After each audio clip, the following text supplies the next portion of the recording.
Good morning everyone. ఈరోజు explained ఆర్టికల్లో డీటెయిల్డ్గా United Nations secretary General appointment గురించి వచ్చిందండి. జాగ్రత్తగా దాన్ని డీటెయిల్డ్గా డిస్కస్ చేద్దాం. జాగ్రత్తగా వినండమ్మా. Before understanding this particular article, let me once talk about our UPSC Infinity course.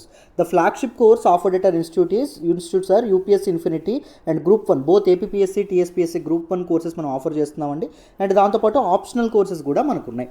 UPSC Infinity and all the other courses మన ఇన్స్టిట్యూట్లో ఆఫర్ చేసే అన్ని కోర్సెస్, చిన్న నుంచి పెద్ద వరకు అన్ని కోర్సెస్ కూడా మీకు లైఫ్ టైం వ్యాలిడిటీతో రావడం అనేది జరుగుతుందమ్మా. అర్థమైందా? స్టూడెంట్ సెంట్రిక్ అప్రోచ్ అనేది మీకు ఉండడం అనేది జరుగుతుంది. బిగినర్ సెంట్రిక్గా మేము చెప్పడం అనేది జరుగుతుంది. We teach out of passion అండి. సో డీటెయిల్డ్గా మీకు అర్థమయ్యేంత వరకు ఓపిక్గా చక్కగా మీకు మొదలుపెట్టి చెప్పడం అనేది జరుగుతుంది. మీరు ఎన్నిసార్లు అడిగినా అన్నిసార్లు మీకు ఎక్స్ప్లెయిన్ చేసే పూర్తి బాధ్యత మాదమ్మ. ఓకేనా? దాంతోపాటు యూపీఎస్సీ ఇన్ఫినిటీ తీసుకుంటే daily mains answer writing practice కూడా మీకు రావడం అనేది జరుగుతుంది. యూపీఎస్సీ ఇన్ఫినిటీ తీసుకుంటే గ్రూప్ 1 కానీ, గ్రూప్ 2 కానీ, ఎస్ఎస్సి సిజిఎల్ కానీ, సిహెచ్ఎస్ఎల్ కానీ వీటన్నిటికీ కాంప్లిమెంటరీ యాక్సెస్ కూడా మీకు లభించడం అనేది జరుగుతుంది. సో ఒకవేళ మీరు 20th జూన్ లోపు జాయిన్ అయితే మీకు 5,000 ఆఫ్ కూడా ఉండడం అనేది జరుగుతుంది.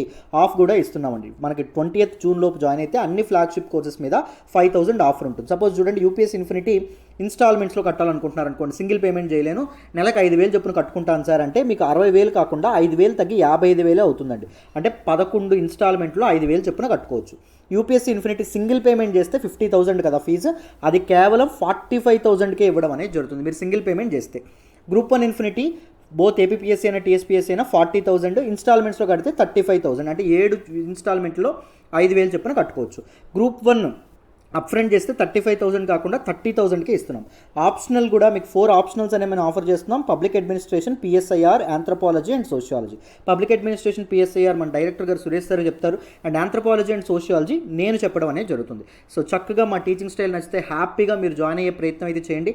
కంప్లీట్ గైడెన్స్ అండ్ సపోర్ట్ ఉంటుందా, మా కేర్ ఉంటుంది.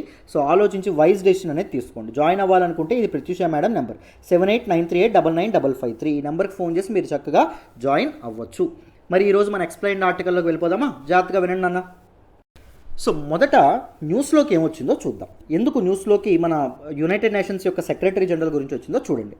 సెక్రటరీ జనరల్, ప్రెజెంట్ ఉన్నటువంటి secretary general Antonio Guterres has been formally approved for a second term. ఇప్పుడున్నటువంటి యునైటెడ్ నేషన్స్ సెక్రటరీ జనరల్ అయినటువంటి అంటోనియో గుటెరెస్ ఎవరైతే ఉన్నారో ఈయన్ని సెకండ్ టర్మ్కి కూడా అపాయింట్ చేయడం అనేది, రికమెండ్ చేయడం అనేది జరిగింది, అప్రూవ్ చేయడం అనేది జరిగింది. ఎవరు? యునైటెడ్ నేషన్స్ సెక్యూరిటీ కౌన్సిల్, ఐక్యరాజ్య సమితి భద్రతా మండలి ఏదైతే ఉంటుందో అది ఇతని నేమ్ని అప్రూవ్ చేయడం అనేది జరిగింది.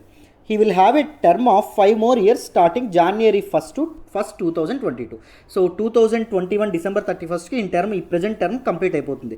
మళ్ళీ 2022 January 1st నుంచి కూడా ఈయనే యునైటెడ్ నేషన్స్ యొక్క సెక్రటరీ జనరల్గా కొనసాగబోతున్నారు.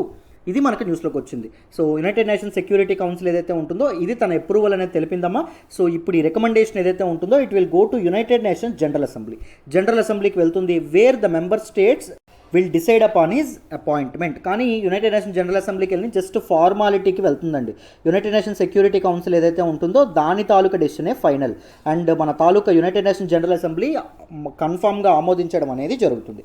So he will continue as next secretary general of United nations. ఐక్యరాజ్య సమితి యొక్క తర్వాత సెక్రటరీ జనరల్గా నెక్స్ట్ టర్మ్ కూడా ఈయనే కంటిన్యూ అవ్వడం అనేది జరుగుతుందమ్మా. మరి ఇప్పుడు process of United Nations secretary General appointment, దాని తాలూకా అపాయింట్మెంట్ ఎలా జరుగుతుందో చూద్దాం. చూడండి, appointment. The United Nations secretary general is appointed by the United nations general assembly. ఎవరండి అపాయింట్ చేస్తారు? యునైటెడ్ నేషన్స్ జనరల్ అసెంబ్లీ ఈయన్ని అపాయింట్ చేయడం అనేది జరుగుతుంది. On the recommendations of the United nations security council. United nations security council, ఐక్యరాజ్య సమితి భద్రతా మండలి యొక్క రికమెండేషన్స్ని బేస్ చేసుకుని United nations general assembly United Nations secretary జనరల్ని appoint చేయడం అనేది జరుగుతుంది. So what is the procedure? ఎలా అపాయింట్ అవుతారు? To be selected as United Nations Secretary General, a candidate must receive votes of at least 9 members of the United Nations Security Council. So United Nations Security Council మొత్తం ఎంతమంది members ఉంటారు? 15 members ఉంటారు. 15 మెంబర్స్లో 5 permanent members అనేవాళ్ళు ఉండడం అనేది జరుగుతుంది. 10 non permanent members అనేవాళ్ళు ఉంటారు. 5 శాశ్వత సభ్యులు, 10 తాత్కాలికమైనటువంటి సభ్యులు ఉంటారు. ఈ 10 మెంబర్స్లో మనకి ఇండియా కూడా ఉండడం అనేది జరిగింది. రీసెంట్గా అపాయింట్ అవ్వడం అనేది జరిగింది for a 2-year term. So మన తాలూకా 5 యునైటెడ్ నేషన్స్ పర్మనెంట్ మెంబర్స్ ఎవరు? మన తాలూకా World War IIలో ఎవరైతే గెలుపొందారో వాళ్ళందరూ. యునైటెడ్ స్టేట్స్ ఆఫ్ అమెరికా కానీ, లేకపోతే యూకే కానీ, లేకపోతే ఫ్రాన్స్ ఏదైతే ఉంటుందో ఫ్రాన్స్, దాంతోపాటు చైనా ఏదైతే ఉంటుందో చైనా, అండ్ రష్యా ఏదైతే ఉంటుందో రష్యా. ఇవన్నీ 5 యునైటెడ్ నేషన్స్ సెక్యూరిటీ కౌన్సిల్ యొక్క పర్మనెంట్ మెంబర్స్గా ఉండడం అనేది జరిగింది.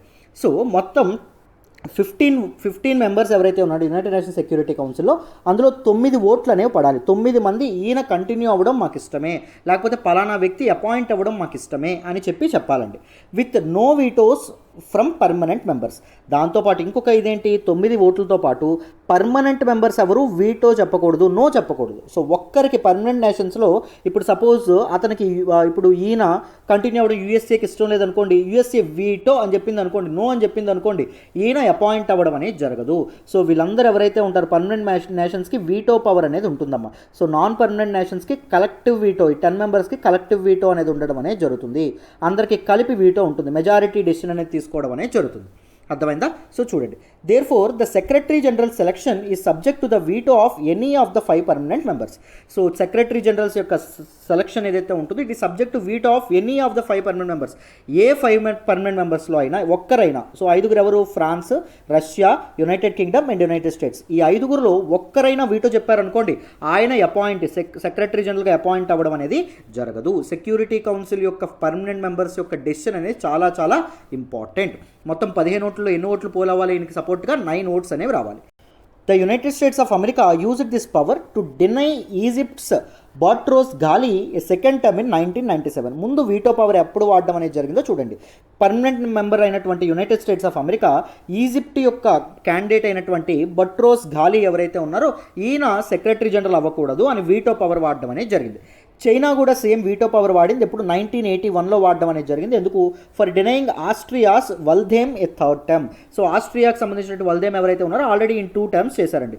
థర్డ్ టర్మ్కి వెళ్తున్నప్పుడు మన తాలూకా చైనా ఏదైతే ఉంటుందో చైనా వీటో వాడడం అనేది జరిగింది, నో చెప్పడం అనేది జరిగింది. పర్మనెంట్ మెంబర్స్ వీటో నో చెప్తే ఒక్కరు నో చెప్పినా సో ఆయన తాలూకా అపాయింట్మెంట్ అనేది జరగదు, జాగ్రత్తగా గుర్తుపెట్టుకోండి. సో మొత్తం యునైటెడ్ నేషన్స్ సెక్యూరిటీ కౌన్సిల్ సభ్యులు ఎంతమంది, 15 మంది. 15 మందిలో ఎంతమంది ఓటు, 9 మంది ఓటు వేయాలి. 15 మందిలో పర్మనెంట్ మెంబర్స్ అంతా 5 మెంబర్స్, నాన్ పర్మనెంట్ మెంబర్స్ అంతా 10 మెంబర్స్ అమ్మ. వీటిని జాగ్రత్తగా గుర్తుపెట్టుకోండి.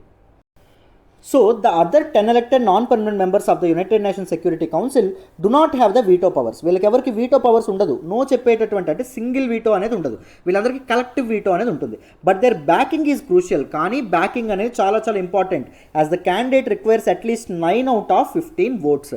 చూడండి, 5 పర్మనెంట్ మెంబర్స్లో 5 కూడా ఓటేయాలి, 5 కూడా ఓటేయాలి. అండ్ మన తాలూకా నాన్ పర్మనెంట్ మెంబర్స్ 10 ఎవరైతే ఉన్నారో మిగిలిన 4 మెంబర్స్ కూడా ఓటేయాలి. అర్థమైందా? ఇది జరగాలి, జాగ్రత్తగా గుర్తుపెట్టుకోండి. సో సింపుల్గా చెప్పాలంటే మొత్తం 15లో ఎంత కావాలి, 9 అనేది కావాలమ్మా. సో మనకి దాంతోపాటు ఏముండాలి, యునైటెడ్ నేషన్స్ సెక్యూరిటీ కౌన్సిల్ యొక్క పర్మనెంట్ మెంబర్స్ వీటో అనేది చెప్పకూడదు. ఇది జాగ్రత్తగా గుర్తుపెట్టుకోండి. More over for any candidate to have a real chance at being considered for the top post, a recommendation by any United Nations member state is essential. A candidate అయినా ఈ పోస్ట్కి, this is the top post, chief administrative officer అండి. మన తాలూకా United Nations యొక్క administrative హెడ్గా ఎవరు ఉంటారు, secretary general ఉంటారు. ఈ పోస్ట్కి ఎన్నిక కావాలంటే ఎనీ యునైటెడ్ నేషన్స్ మెంబర్ కంట్రీస్లో ఏ కంట్రీ అయినా తమ తాలూకా బ్యాకింగ్ అనేది, తమ తాలూకా రికమెండేషన్ అనేది తెలపాలి. రికమెండేషన్ ద్వారా ఆయన్ని నిల్చోబెట్టాలండి. In the current race, Guterres was endorsed అంటే supported by the Portugal for second term. So ఇప్పుడు ఈ రేస్లో మన గుటెరస్ ఎవరైతే ఉన్నారో గుటెరస్ని పోర్చుగల్ సపోర్ట్ చేయడం అనేది, పోర్చుగల్ తన రికమెండేషన్ ద్వారా ఆయన నిలబెట్టడం అనేది జరిగింది. అండ్ నన్ ఆఫ్ ఈ 7 other challengers received backing from the member states. And 7 other challengers, ఈయనకు పోటీగా 7 అదర్ పీపుల్ ఉన్నారు. వీళ్ళకి ఎవరికి అదర్ కంట్రీస్ ఏవైతే ఉంటాయో అదర్ కంట్రీస్ అనేవి బ్యాకింగ్గా సపోర్ట్గా ఉండలేదు, వాళ్ళ తాలూకు నేషన్స్ అనేవి సపోర్ట్గా ఉండలేదు. సో గుటెరస్ ఓన్లీ 1 పర్సన్ ఉన్నారు, యునానిమస్గా ఈయన ఎలక్ట్ అవ్వడం అనేది జరుగుతుంది. అర్థమైందా? ఇది మీరు జాగ్రత్తగా గుర్తు పెట్టుకోవాలి. నాకు యునైటెడ్ నేషన్స్ మెంబర్ స్టేట్స్ మొత్తం నాకు ఒకసారి కామెంట్ బాక్స్లో తెలియజేయండి ఎంతవరకు కరెక్ట్గా చెప్తారో చూస్తాను. Now just look at the functions of United Nations secretary general. United Nations secretary general యొక్క ఫంక్షన్స్, ఈయన అసలు ఏం చేస్తాడు, మరి టాప్ మోస్ట్ అడ్మినిస్ట్రేటివ్ హెడ్ అని చెప్పాం కదా, చూడండి. The United nations charter refers to the secretary general as the United nation's chief administrative officer. ఈయన్ని చీఫ్ అడ్మినిస్ట్రేటివ్ ఆఫీసర్గా యునైటెడ్ నేషన్స్ యొక్క చార్టర్ ఏదైతే ఉంటుందో అది పేర్కొనడం అనేది జరిగింది. Is the administrative head of United nations అండి. ఐక్యరాజ్య సమితి యొక్క హెడ్గా ఆయన ఉండడం అనేది జరుగుతుంది. మ్యాండేట్ చూడండి, ఈయన ఏ చేయాలి తప్పకుండా. United Nations secretary general shall act and perform such functions as given to him by the United nations security council, that is ఐక్యరాజ్య సమితి భద్రతా మండలి ఏదైతే ఉంటుందో అది చెప్పినటువంటి పనులన్నీ చేయాలి. యునైటెడ్ నేషన్స్ జనరల్ అసెంబ్లీ చెప్పినటువంటి పనులన్నీ చేయాలి. ఎకనామిక్ అండ్ సోషల్ కౌన్సిల్స్ చెప్పినటువంటి పనులన్నీ చేయాలి. And other United nations organs ఏవైతే ఉన్నాయో, వేరే WHO కానీ ఇవన్నీ ఏవైతే ఉన్నాయో ఇవి చెప్పినటువంటి పనులు కూడా ఈయన తప్పకుండా చేయాలి. ఆయన పనులు అనేవి ఆయన నిర్వర్తించడం అనేది జరగాలి. What are different functions of United Nations secretary general? The secretary generals day to day work includes, day to day work చూడండి, attendance at sessions of United Nations bodies. United Nations bodies యొక్క sessions ఏవైతే ఉన్నాయో, various bodies different organs ఏవైతే ఉన్నాయో వాటి తాలూకా సెషన్స్లో తప్పకుండా attend అవ్వాలి. ఈయన తప్పకుండా ఈయన ప్రిసైడింగ్ ఆఫీసర్గా ఉంటారు.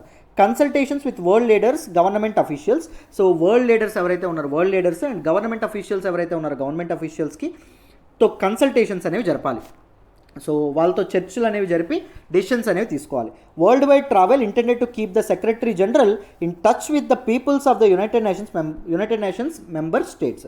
So United Nations member state యొక్క పీపుల్తో టచ్లో ఉండడానికి వాళ్ళ తాలూకా సోషియో ఎకనామిక్ కండిషన్స్ కానీ, వాళ్ళ తాలూకా లివింగ్ కండిషన్స్ కానీ, వాళ్ళ తాలూకా ఛాలెంజెస్, వాళ్ళ తాలూకా problems, where the people are happy, ఇలాంటివన్నీ తెలుసుకునేటటువంటి ఉద్దేశంతో ఈయన వరల్డ్ వైడ్ ట్రావెల్ కూడా చేయాలి. ప్రపంచ దేశాలు చుట్టి రావాలి. చుట్టి డిఫరెంట్ సొసైటీస్ని చూసి తన తాలూకా పాలసీస్లో, తన తాలూకా డెసిషన్స్లో వాటిని ఇన్కార్పొరేట్ చేసేటటువంటి అవకాశం అయితే ఉంటుందమ్మా. These are some important functions of the United Nations secretary general.